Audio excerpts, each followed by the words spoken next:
请你的xuống tua biển lòng mà irong vui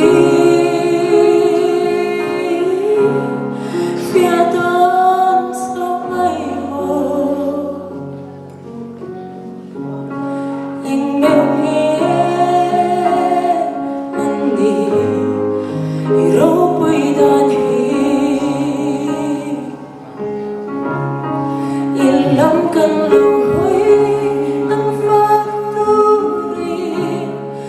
ibig pagkasay at so'y muli iro'y fakit titapin kan langit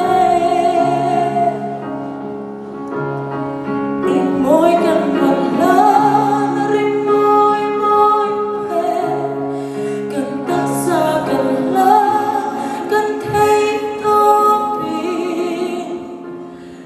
kỳ về mấy nhạc mồ nâng lần rô bùi gà phạc dê cơ xuân hiá má mình ta lòng bộ chia thiá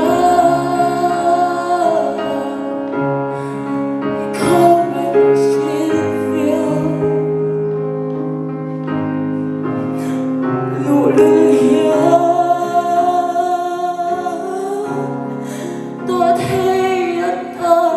lòng một ngày lễ bất thiện rằng nói thấy niềm nắm cân lộ hối nắm phát tư riêng mình phật cả dài rồi môi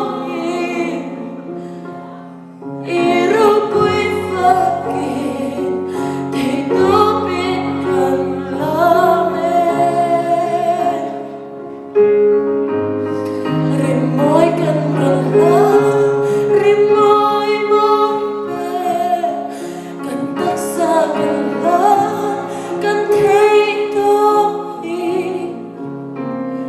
kỳ về mấy nhạc hồ nâng lá râu quê ca phật dê